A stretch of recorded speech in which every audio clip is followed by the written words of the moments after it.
Are you the person who wants to study but just cannot sit for 10 minutes straight? Then this video is for you.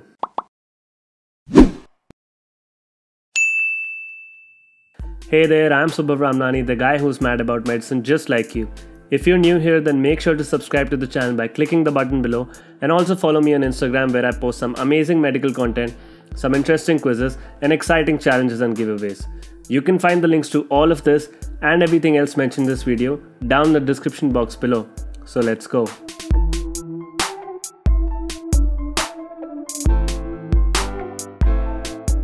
So let's get straight to it. How to stay focused. We'll divide this topic into 3 pillars. Number 1, minimizing resistance. Number 2, eliminating all the distractions. And number 3, having a reward or a goal. At last, I'll also give you some bonus tips, so make sure to stick around till the end of the video. So let's jump to the first pillar, which is minimizing resistance. Now, what do I mean by minimizing resistance? I mean that whatever you want to start is the period of maximum resistance and you have to minimize it. Let me give you an analogy. For example, you start to ride a bicycle. From the point of you starting the bicycle to, let's say, going at 2 kilometers per hour, that is the period of maximum resistance, and you have to apply the maximum effort to counter that. So that takes the maximum effort. Once you're at that speed, to continue that, you don't need much effort.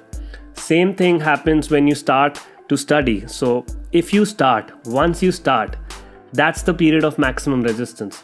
But if you start it, then it will be easy to continue. And that's what we are here to talk about. How to stay focused. But the first principle here is you have to start. So once you've started, the next question comes like, how long do you have to continue?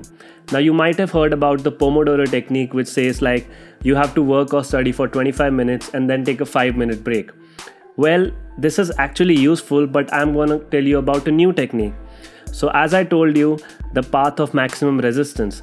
The maximum resistance is to start. So if you've countered that path of maximum resistance, why not just sit there the maximum amount you can and do the work? So let me give you an example. You're on your phone and you open the Instagram app. It is the path of least resistance because the Instagram app is just right there. But when you are on Instagram, you can be there for hours and hours. You don't practice Pomodoro there. You are not like, I'll be on Instagram for 25 minutes, I'll take a 5-minute break and then I'll go back to, being on Instagram. While you're there, might as well sit there for hours and hours. So let's apply this same technique to studies. Once you've started it, sit there for the maximum amount you can. Okay, not the maximum, but at least till your 90% potential so you don't get exhausted. So what I do is, once I start studying, I try to study the maximum I can, like till I feel, okay, it's enough. And then I take a break. So for you, that might be actually 20 minutes and hence the Pomodoro. But for someone that might be 50 minutes or 2 hours or even 4 hours. So find your technique. Are you the person who once starts can sit there for hours, or you need a 5-minute breather every now and then? So you have 2 options. Either practice the Pomodoro or practice sitting long hours. But the point is, counter that maximum resistance path, start once, and then you have to decide how long do you have to sit. Now let's come to the second pillar, which is eliminating distractions. Now you might all know that this is the enemy of productivity. It can be productive, but when you're studying, when you want to be focused, this is what you need out of your way. So you need this out of your way, and this is what will distract you every time. So my first tip here is keep your phone away. Keep your gadgets away if you're not using them. And if you have to absolutely use them, then put it on a D&D mode or a Zen mode or whatever mode you have, which will disable the notifications and the annoying messages you'll keep getting and which will distract you from your focused work. So the first point here is keep the phone away.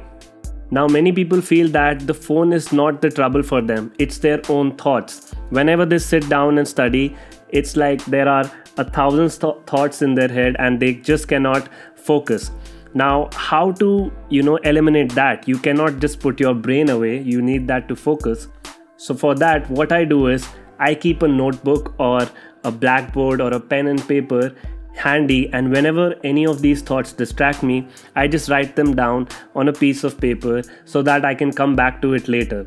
This really helps to clear your mind. So for example, I'm studying or I'm working and there is this thought that I have to do the dishes after I study. So I just write it down there and then on a piece of paper, so I know that I'll get this done as soon as I'm finished here. So if the thoughts are troubling you, practice this and you'll be good to go. The third distraction you can have is your surroundings. So for example, your parents or your mom is calling you for food, or you want to study and there is someone talking in the background and you just cannot focus. So you have to find a quiet place where you can sit down and focus for hours and hours. If you just cannot find a quiet place, maybe try focusing with some study music on. Put your headphones on and put a lo-fi study music and start working. In the start, it will feel weird and you'll be distracted with the music, but in the long run, you'll see it will help you and it will minimize all the distractions in the ambient noise around you. So summarizing this pillar, if the phone is distracting you, keep it away. If your thoughts are distracting you, write it down and then keep it away.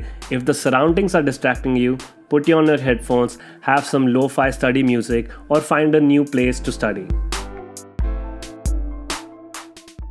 So the third pillar here is having a reward or a gain. So whatever thing you do, that can be eating, studying, exercise, your brain is always looking to have it stimulated by dopamine. So it always wants that reward. And if that activity provides the reward, then you're good to go. You would want to do it more and more. So you should also have a reward after or during work. So for that, you need to set goals.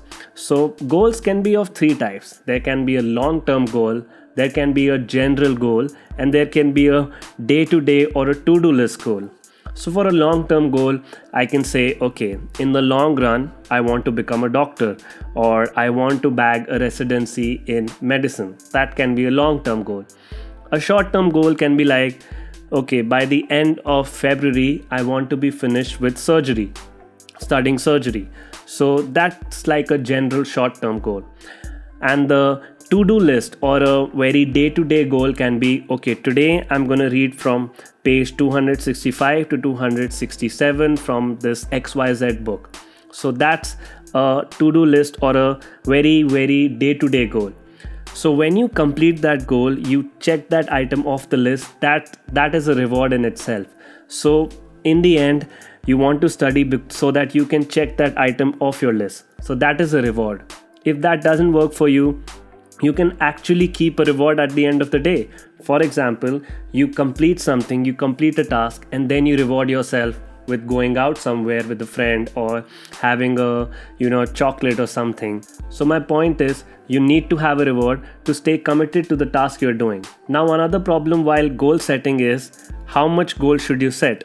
So for this, we have a challenge versus skill graph. So let's say your skill is very high, and if the task is just to study 2 pages, then you'll be bored out of it. So if your skill is very high, the challenge has to be higher, and the other way around also doesn't work. If your skill is very low, if you're not used to studying and you set a challenge of, let's say, I'm going to study 30 pages today, that is too much and you will quit it. So you need to have a balance. The challenge versus skill graph should be balanced, and you should have a challenge according to your skill. Not too easy, not too difficult. Just enough so that you can complete it and have a reward in the end. Now that we are done with all 3 pillars, let's move on to the bonus tips. But first, let's have a word with our promoters. So Unacademy Combat is India's largest fortnightly competition for NEET PG exam. So every 2 weeks you have a chance to compete, crack and conquer the crown among thousands of other peoples. The exam will consist of 45 questions and you'll get 60 minutes. These questions are curated by Unacademy's best educators on the format of NEET PG. So you're not missing out on anything. And also you'll get to know your rank, which will tell you where you stand among thousands of people who have taken the test. There will also be detailed video solutions by top educators regarding the test. And the top rank holders will get amazing Amazon vouchers worth Rs 40,000. So the first Unacademy Combat is starting as soon as Sunday, January 10th, 2021. And all you have to do is sign up with this code on your Unacademy app and get started with Unacademy Combat to start learning and conquering that ground.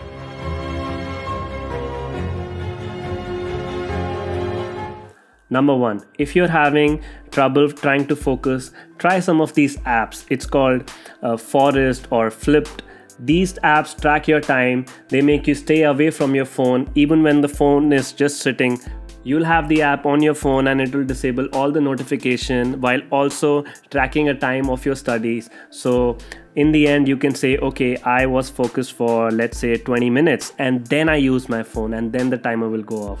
So if you want, these apps can help and these are available for all your devices, so that shouldn't be a problem. The second bonus tip I have for you is to minimize resistance. So you should prepare your study place before. If you know that you're gonna need that surgery book after 1 hour when you start studying surgery, just keep it right here next to you. So you don't have to get up and distract from your focus, get the book and then come back to study and start that process again. So you'll have to go through that maximum resistance phase again. So prepare your study place beforehand, keep all the things you'll need, pen, paper, books, and then sit down and study. And the last bonus tip I have here for you is take a challenge. So if you go to my Instagram, you'll actually find 3 challenges. One is M.A.M. 21 challenge, one is Revise with M.A.M, and one is QBank with M.A.M. So all these challenges are getting towards different goals, and these challenges will help you, stay focused so that you can complete the challenge. Many people have taken the challenge, especially the M.A.M. 21 challenge, in which you have to study continuously for 21 days to develop a habit. So take this challenge to stay focused for 21 days and you will see after 21 days you will develop a habit and it will be very easy after it. So that's it for today. If you liked the video, then don't forget to click on that subscribe button, and if you really loved it, then smash that like button. And as always, stay healthy, stay safe and stay mad, but just about medicine.